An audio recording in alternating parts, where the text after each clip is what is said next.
siz Qosımning nimasi bo'lasiz? Men uning xotini. Tom ikki o'rmichichi qaq pachiqaga tushadigan chiroyli chok ekan. Bundan keyin yuzimni qanday ko'tarib yuraman? Agarda men utib olsam, xotiningdan o'tsam, qanday? Har qaysing bu yerga onangni erga bagil kelishdingmi?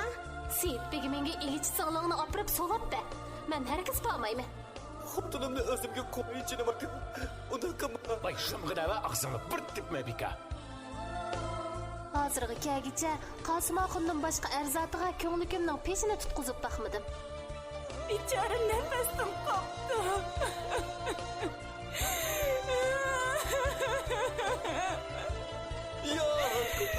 Ketmaysin. Bu joyda qolasizlar. Unda qilmanglar.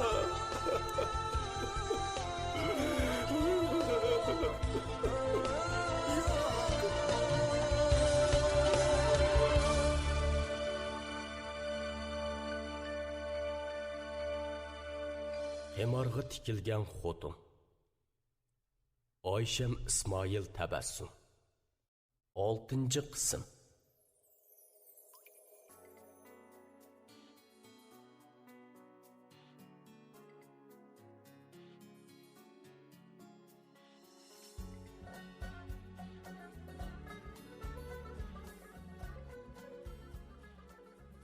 Qosim Polko'z ming yerdan to'kilib yig'lab turib tilxatni o'qib tugatdi. Atrofda o'lishib turganlar asosan xat to'nimag'achqa, birda teri qog'ozga bo'yindab, birda Qosim Polko'zga qarab ichi titildab ketyotdi. Guvohchilarning besimi ostida Qosim Polko'zni imzo qo'yishga majburlashni ko'ngliga pukkan Seyitboy Qosim Polko'zning qo'lidan teri qog'ozni oldi va o'llik ovozda o'lashqanlarga o'qib berdi. Tilxat o'qilib bo'ldi. Ammo Qosim Polko'zning yig'isi besqidigandek turmaydi. Seyitboy o'ng tarafida qo'l qovushtirib turgan chaparmeniga qarab shundoqla sharat qilib edi. U qo'ynidan yo'g'on ikki hamyonni chiqarib xo'jasiga uzatdi. Seyitboy hamyonlarni elib, birini Qosim Polko'zga zo'rlab tutqizib qo'ydi. Yana birining og'zini ichib, turganlarga mundoqla qarab qo'yib so'zladi. Bugun bo'ya turgan har biringlarni unutib qolmayman.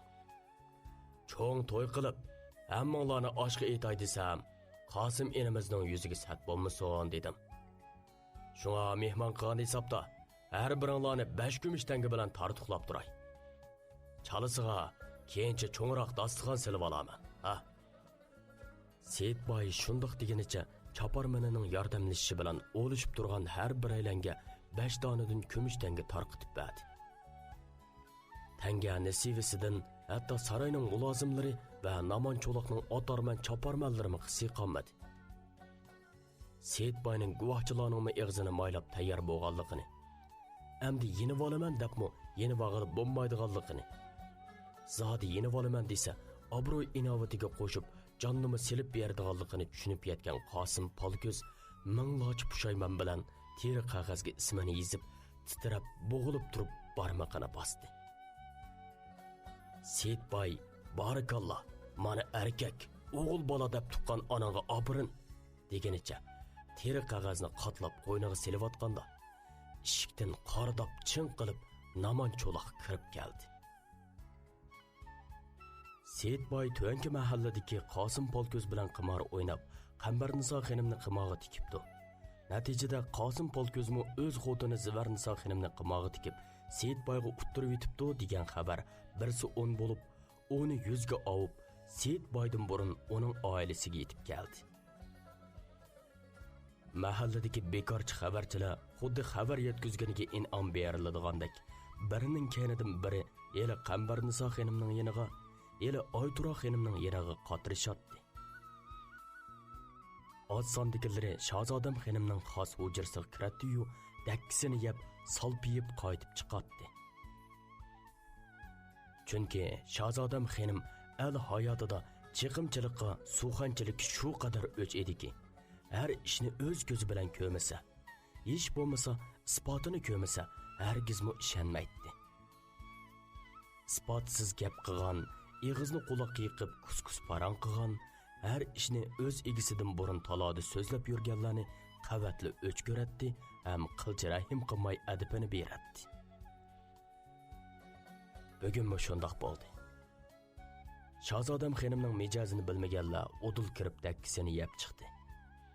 Bilganlar uningdan ayminib Seyit boyning cho'ng xotini Oytura xonim bilan kichik xotini Qambarniso xonimning yoniga kirib, u ishlarni ba'ayni o'z ko'zi bilan ko'rgandek so'zlasa, ba'zilari Zivarnisoni tulkilik qilib Seyit boyni ozdirib ketgan. Yana ba'zilari Seyit boy aqida qilganini bilmay topdan chiqqan. Yana ba'zilari bo'lsa Qosim Polko'zni erkak tuki yo'q nomard qatorida faraz qilishib, xotinlarning ichishqa yeriga tuz sepishmoqda edi. Keldi kattalarning to'liliqida ishchisi qilib, aslida portlayolmay turgan yig'isini do'ngashga sabab izlab qolgan Qambarniso xonim cho'ng darvozaga va orqa ishkiga odam o'rinlashtirib, Seyit boydan boshqa hech qanday odamni eshikdan kirgizmaslikka buyurdi. Shuningdan keyin kirib chiqayotgan xabarchilarning oyog'i uzildi. Qambarniso xonim hujrasining eshigini ichidan taqab, gul kashtilik yostiqiga yuzini qo'ygunicha buqildab yig'lab ketdi.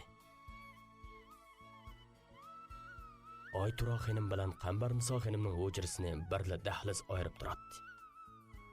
O'zaro paranglashganda ancha anglanmagan bilan bugünkidek mondaq jimjit kunlarda yolg'iz bir ayolning huquq etib yig'lig'ini Oytura xonimga og'linib qoladi. Oytura xonim mamnuniyat bilan kuldi. U Qambarniso xonim 11 yilning oldida o'z yuragi qo'qqas qo'ygandek ichish turib, rashk o'tlarida yetkichi qiynab, suyumlik eriga to'qol bo'lib tegib olganda, mana shundoq yig'lagan edi. Untekin studiyasi. Aldırmasak gördükemiz mana. Qilmish etmişlerning hisobini mi? Tuzkorlikning javobini mi? Birovi qilingan haqoratning mahsulini mi? Ko'ngil og'ritganning jazosini mi? Hammani ko'rdikemiz. Sana bu az dehi Qambarniso. Kichigimizdan bir uyda cho'ng bo'lgan akam edi demay, xon anakamga yig'lab yurib, Oytura xonim ocham menga chin ko'yatdi, o'z singlisida ko'ratdi. Men uchun har ishga tayyor turadi demay, yurkingga tosh tengib, yuzingni dop-dab qilib turib, erimga tegib elib, erimdan mehr muhabbat, nesivi talashqining uchun, meni zar-zar yig'latganlaring uchun bu sana az. To'ysang bo'ladi. Mushundaq olam bu. Birining o'tnisi yana birida qolmaydigan. Ayni chaqda men sendanmi o'tay yig'lagan. Qani kimning kari bu baxti? Hech kimning. Chidag'usiz dod faryodlarim, yig'izorlarim, o'lib beraman deb qo'rqitganlarim seni elib bag'is kelganlarningmi, og'iz kelganlarningmi yenidan o'tmadi. Oqibat qanday bo'ldi? Men yuragimni to'tilab, dardlarim bilan qiylayverdim. Sen ustimga to'qol bo'lib, bu uyga kiriverding. Mushundaq gap bu. Qambarniso, xo'p bo'ldi. Oytura xonimning xiyollari mana shundoq shodiyonalik ilkida davomlashyotdi. Teshig'i chiqarib qoqoqlab kulmagani bilan ichida tumanming xushallik mashrab o'ynab, Qambarniso xonimdan o'chini elib bergan, o'zimi ko'rib boqmagan heli qizi Zivarniso degan xotinga ichidan tashakkur etmoqda edi. Ishikning bir ichilib, bir yipilishidan keyin mo'rsiga issiq bir qo'lning qo'yilishidan andikib beshini ko'targan Qambarniso xonim yiqimliq kulib o'ziga qarab turgan Seyit boyni ko'rdi. Seyit boy Qambarniso xonimning yig'isini to'limi oz ko'rgan. Hatto ko'rib boqmagan deyishkimi bo'ladi. Qambarniso xonim bakla aqlliq, chechan ham royish ayol edi va har qanday ko'ngil og'riqi bo'lsa, yolg'iz qolganda qancha yig'lab ishini bo'shatsimi, eriga ko'z yishini ko'zitishdan uyalatdi. Lekin uning bugungi yig'isini Seyit boy muhabbat deb tushundi. O'ziga qiyonmaslik, kundashlik deb tushundi. Yot bir ayolning o'z o'rnini egallab ketishidan voyim yeganlik deb o'yladi va cho'nqur mehri bilan Qambarniso xonimni bag'riga besib, chiroyli peshonasiga so'ydi. Qambarniso xonim texmi asadab yig'lab, xuddi Seyit boy bilan bir jon bir tan bo'lib, mangu ajramaydigandek eriga yanama ching choplashdi. Seyitboy amroq ayoliga ko'p tasalli berdi va uning chechini silab, mangziga suyib, kichik bolani papilagandek papilab ketdi. Xeyli o'zim bo'lganda Seyitboy Qambarniso xonimning olmadak yuzlarini olqonlari orasiga elib o'ziga qaratdi va o'zi bilan so'zlashmasi bo'lmaydigan ish borligini aytib, uning ko'zlariga umid bilan tikildi. Qambarniso xonim o'zini o'ngshab cho'nqur birini tinib olgandan keyin erining qo'lini tutib, uningga qarab o'ltirdi. Demak, u Seyitboyning gaplarini tafsili anglashga tayyorlanib bo'lgan edi. Ular har qitim bir ish ustida maslahatlashmoqchi bo'lganda, xuddi hozirgidek o'ltiradi va hamma gaplarni tortinmay, qo'rinmay deyishib, ba maslahat ish qiladi.